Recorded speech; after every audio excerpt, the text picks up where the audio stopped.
bin Lena, Head of HR bei November und wir sind in Deutschland die Nummer 1 im Bereich der Bestattungsvorsorge. Wir sind jetzt gut 100 Mitarbeitende in ganz Deutschland. Unser Headquarter ist hier in Berlin und wir haben zudem auch 2 Standorte noch in Wiesbaden und einen in Augsburg. Unsere Personalentwicklung ist so aufgestellt, dass es jetzt keine Person innerhalb der HR-Abteilung gibt, die nur für die Personalentwicklung zuständig ist. Wir sind ein Team von 5 Mitarbeiterinnen jetzt aktuell und bisher lief es so, dass die Führungskräfte in Zusammenarbeit mit mir in dem Fall, wir haben einfach individuell geschaut, wo sind gerade die Themen, die unsere Führungskräfte beschäftigen, wo sie sich entwickeln können, welche Maßnahmen können wir ergreifen und haben das dann so ein bisschen on the run umgesetzt bisher.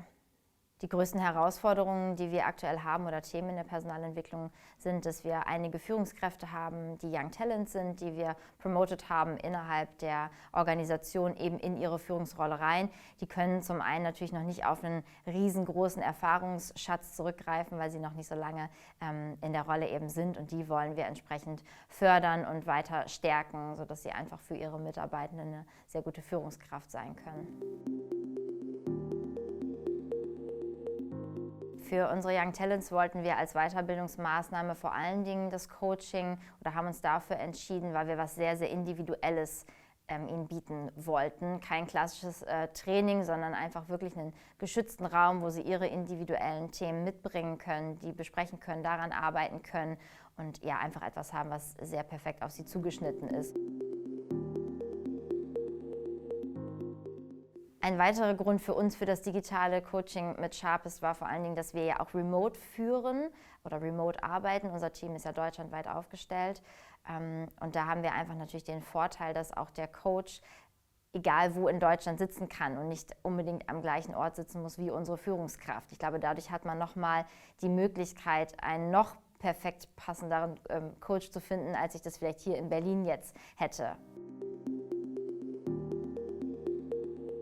Für Sharpest haben wir uns entschieden als Coaching-Anbieter, weil uns dieser digitale Ansatz eben gut gefällt, dass wir wussten, wir haben am Ende ein Dashboard, mit dem wir auch bestimmte Insights bekommen.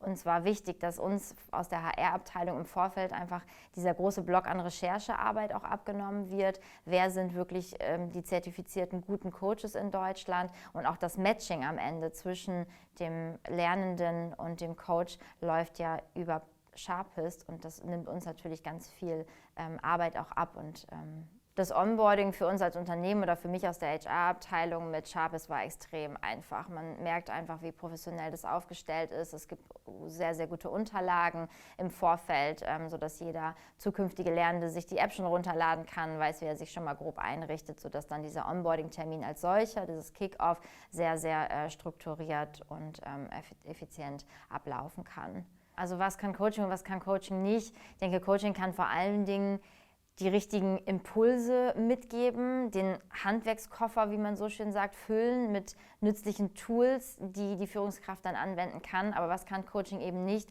24/7 im Alltag dabei sein, sodass das Gelernte dann auch wirklich angewendet und genutzt wird. Da ist natürlich die Führungskraft in der Eigenverantwortung, diesen Toolkoffer auch zu öffnen und entsprechend damit zu arbeiten, was sie eben gelernt hat im Coaching oder was sie während des Coaching-Prozesses lernt.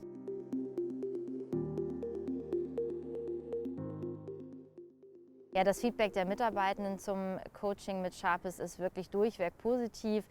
Gerade dieser sehr individuelle Ansatz wird sehr, sehr wertgeschätzt von unseren Mitarbeitenden. Sie wirklich den Eindruck haben, sie können mit ihrem Coach oder ihrer Coach genau die Themen besprechen. Sie kriegen die Hilfestellung, die sie benötigen und sie haben eben diesen geschützten Raum.